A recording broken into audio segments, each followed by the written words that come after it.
जय हिंद मित्रांनो, एक्झाम जागरवर तुम्हा सर्वांचं पुन्हा एकदा स्वागत आहे. आजच्या चालू घडामोडीच्या सत्रात आपण नुकत्याच घडलेल्या घटनांवर आधारित एमसीक्यूची प्रॅक्टिस करणार असून एक एक प्रश्न येणाऱ्या एक्झामसाठी अत्यंत महत्त्वाचा आहे. त्यासाठी व्हिडिओ शेवटपर्यंत पहा व आपल्या मित्रांसोबत सुद्धा शेअर करा, जेणेकरून येणाऱ्या एक्झाममध्ये त्यांना सुद्धा याचा फायदा होईल. बघा, पहिला प्रश्न काय म्हणतो, IM-2 मिशन अंतर्गत लॉन्च करण्यात आलेल्या लँडरचे नाव काय आहे? 27 फेब्रुवारीला अमेरिकेतील एका प्रायव्हेट कंपनीने हे IM-2 मिशन लॉन्च केलं असून यामधील जे लँडर आहे त्याचं नाव एथेना असं आहे. काय आहे तर एथेना असं या लँडरचं नाव असून हे लँडर 6 मार्चला चंद्राच्या दक्षिण ध्रुवावर उतरणार आहे. हे जे मिशन आहे हे कोणत्या रॉकेटच्या साहाय्याने लॉन्च करण्यात आले तर हे मिशन फाल्कन 9 या रॉकेटच्या साहाय्याने लॉन्च करण्यात आला असून इंटुएटिव्ह मिशन्स या कंपनीद्वारे हे मिशन राबवण्यात येत आहे. याआधी सुद्धा या कंपनीने चंद्रावर आपलं एक लँडर पाठवलं होतं, पण त्यावेळेस त्यांचं मिशन फेल झाल्यामुळे पुन्हा एकदा त्यांनी आपलं लँडर चंद्रावर लँड करण्यासाठी पाठवलं आहे. येथे लक्षात ठेवा, या कंपनीद्वारे सुद्धा हे लँडर दक्षिण ध्रुवाजवळच उतरविण्यात येत आहे. बरं, तुम्हाला माहित आहे का, चंद्राच्या दक्षिण ध्रुवावर सॉफ्ट लँडिंग करणारा जगातील पहिला देश कोणता?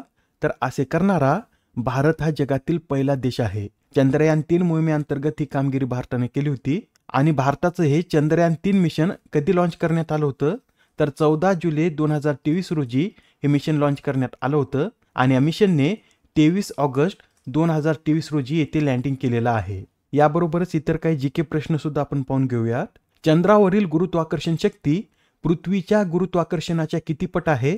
तर चंद्रावरील गुरुत्वाकर्षण शक्ती ही पृथ्वीच्या गुरुत्वाकर्षणाच्या 1/6 पट आहे. बरं, चंद्रावरील सर्वात मोठे विवर म्हणजे सर्वात मोठा खड्डा कोणता? तर साऊथ पोलवरील एटकेन बेसिन हा चंद्रावरील सर्वात मोठा खड्डा आहे. आणि चंद्र पृथ्वीपासून दरवर्षी किती अंतराने दूर जात आहे?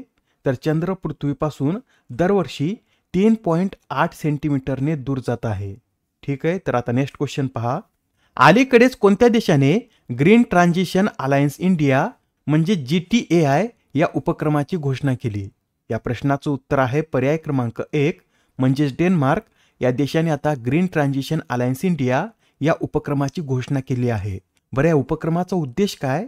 तर भारतासोबत शाश्वत ऊर्जा उपायांमध्ये सहकार्य मजबूत करणे आणि जागतिक कार्बन तटस्थतेसाठी एकत्रित प्रयत्न करणे या उद्देशाने डेन्मार्क या देशाने हा ग्रीन ट्रान्झिशन अलायन्स इंडिया उपक्रम सुरू केला आहे. महत्त्वाचा प्रश्न आहे, एक्झाममध्ये हमखास विचारण्यात येईल, तर लक्षात ठेवा, ग्रीन ट्रान्झिशन अलायन्स इंडिया हा उपक्रम डेन्मार्क या देशानं सुरू केला. तुमच्या एक्स्ट्रा माहितीमध्ये हे सुद्धा नोट करून घ्या.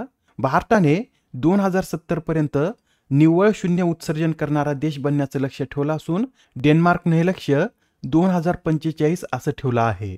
मित्रांनो, पुढील प्रश्न पाहण्याआधी व्हिडिओला एक लाईक नक्की करा. तुमच्या एका लाईकमुळे हा व्हिडिओ जास्तीत जास्त विद्यार्थ्यापर्यंत पोहोचण्यास मदत होईल आणि सर्व विद्यार्थी मित्रांचा फायदा होण्यासाठी व्हिडिओला लाईक नक्की करत जा. आता हा प्रश्न पहा, यात काय विचारला आहे, नुकत्याच पार पडलेल्या गिधाड जनगणनेच्या पहिल्या टप्प्यात कोणत्या राज्यात सर्वाधिक गिधाड आढळले आहेत? मित्रांनो, भारतात आता गिधाडांची गणना सुद्धा करण्यात येत असून याचा पहिला टप्पा पार पडला आहे व या पहिल्या टप्प्यातील माहितीनुसार मध्य प्रदेश या राज्यामध्ये गिधाडांची संख्या सर्वाधिक आहे. मध्य प्रदेश याच राज्यात सर्वाधिक वाघ सुद्धा आहेत व त्या पाठोपाठ याच राज्यात सर्वाधिक गिधाड देखील आढळतात. या राज्यामध्ये एकूण सध्या 12,000 पेक्षा जास्त गिधाड आहेत. मध्य प्रदेश या राज्यात एकूण 7 प्रजातींची गिधाड आढळली असून यापैकी 4 प्रजाती स्थानिक आहेत तर 3 प्रजाती या स्थलांतरित आहेत. मित्रांनो, येथे गिधाडाचा उल्लेख आला आहे तर तुम्हाला लक्षात आहे का, आशियातील पहिले जटायू संरक्षण आणि प्रजनन केंद्र हे कोणत्या राज्यात स्थापन करण्यात आलं?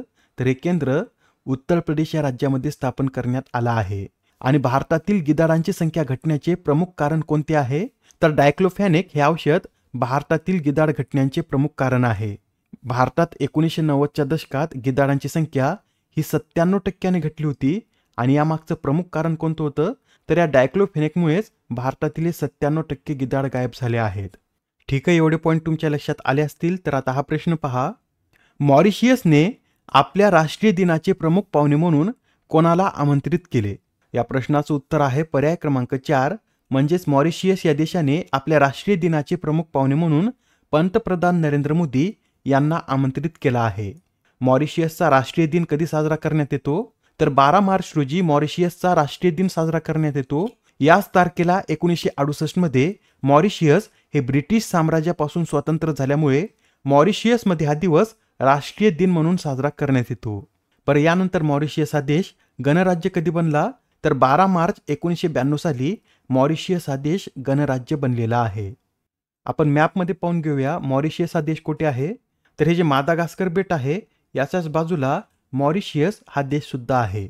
मॉरिशियसची राजधानी काय, तर पोर्ट लुईस ही मॉरिशियसची राजधानी असून मॉरिशियन रुपया हे या देशाचं चलन आहे.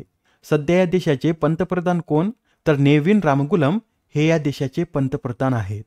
नेक्स्ट क्वेश्चन, खालीलपैकी कोणत्या फुटबॉल क्लबने 2024-25 हंगामातील इंडियन सुपर लीग विनर्स शील्डचं विजेतेपद पटकावलं.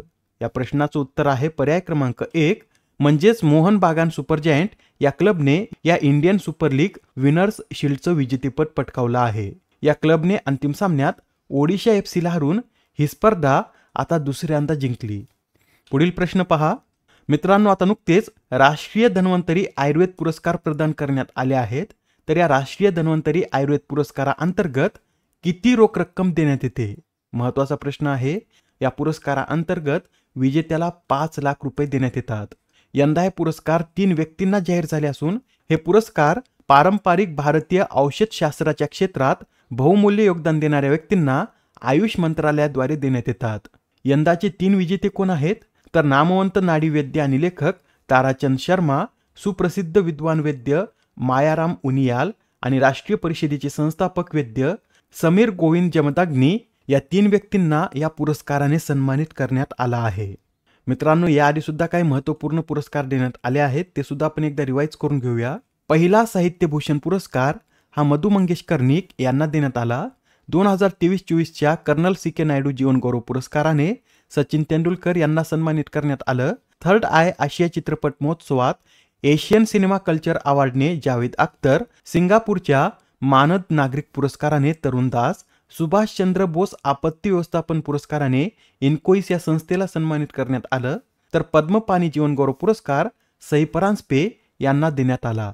नेक्स्ट क्वेश्चन, आता नुकतेच जल थल रक्षा 2025 या लष्करी सरावाचे आयोजन कोठे करण्यात आले, तर हा जो जल थल रक्षा 2025चा लष्करी सराव आहे याचं आयोजन गुजरात या राज्यामध्ये करण्यात आलं होतं. गुजरातमध्ये कोठे, तर गुजरातमधील बेट द्वारका येथे हा सराव पार पडलेला आहे. बरं, हा सराव आयोजित करण्यामागचं उद्दिष्ट काय, तर बेट सुरक्षा मजबूत करणे हे या सरावामागचं उद्दिष्ट आहे. आता हा प्रश्न पहा, अलीकडेच नाविन्यपूर्ण प्रकारच्या जहाज विरोधी क्षेपणास्त्राची म्हणजेच NASM-SR या क्षेपणास्त्राची यशस्वी हवाई चाचणी घेण्यात आली. तर या क्षेपणास्त्राची कमाल मारक क्षमता किती हेच आपल्याला यात सांगायचं आहे.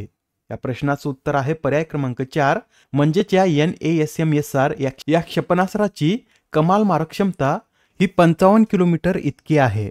बरं, या क्षेपणास्त्राची चाचणी कुठे घेण्यात आली, तर ओडिशातील चांदीपूर येथील एकात्मिक चाचणी केंद्रावरून भारतीय नौदलाच्या सी किंग MK-42B या हेलिकॉप्टरमधून या क्षेपणास्त्राची चाचणी घेण्यात आली. आणि या क्षेपणास्त्राची निर्मिती कोणाद्वारे करण्यात येत आहे, तर अदानी डिफेन्स अँड एरोस्पेस कंपनीद्वारे या क्षेपणास्त्राची निर्मिती करण्यात येत आहे. आता हा प्रश्न पहा, अलीकडेच अमेरिकेच्या कोणत्या राज्याने नीता अंबानी यांना सन्मानित केले, तर नुकतेच आता अमेरिकेच्या मॅसेच्युसेट्स या राज्याने नीता अंबानी यांना सन्मानित केला आहे. नीता अंबानी यांना कशासाठी सन्मानित करण्यात आलं, तर शिक्षण, आरोग्य, क्रीडा, कला, संस्कृती आणि महिला सक्षमीकरणात दिलेल्या उल्लेखनीय योगदानाबद्दल मॅसेच्युसेट्सच्या राज्यपालांनी नीता अंबानी यांना सन्मानित केला आहे. मित्रांनो, आजच्या सत्रामधील शेवटचा प्रश्न पहा, दरवर्षी राष्ट्रीय विज्ञान दिन कधी साजरा केला जातो, तर दरवर्षी भारतामध्ये राष्ट्रीय विज्ञान दिन हा 28 फेब्रुवारी रोजी साजरा केला जातो. यावेळेसच्या या दिनाची थीम सुद्धा नोट करून घ्या, empowering Indian youth for global leadership in science and innovation for विकसित भारत अशी यावेळेसच्या दिवसाची थीम आहे. या आधीच्या सत्रामध्ये तुमच्यासाठी हा प्रश्न होता, भारतीय तटरक्षक दलाद्वारे सागर कवच या युद्धाभ्यासाचं आयोजन कोठे करण्यात आले. या प्रश्नाचं उत्तर आहे पर्याय क्रमांक 3 म्हणजेच पश्चिम बंगाल या राज्यामध्ये सागर कवच हा अभ्यास पार पडलेला आहे. आजच्या सत्रामधील तुमच्यासाठीचा प्रश्न पहा, पहिल्या छत्रपती संभाजी महाराज महाराष्ट्र प्रेरणा गीत या पुरस्काराने कोणाला सन्मानित करण्यात आले? आता या प्रश्नाचं उत्तर कमेंटमध्ये देण्याचा प्रयत्न करा. उत्तर चुकलं तरी काय हरकत नाही, कारण ज्यावेळेस तुम्हाला या प्रश्नाचं योग्य उत्तर माहीत होतं त्यावेळेस हा प्रश्न तुमच्या दीर्घकाळापर्यंत लक्षात राहतो. तर आता पुढच्या सत्रामध्ये पुन्हा भेटूया. धन्यवाद.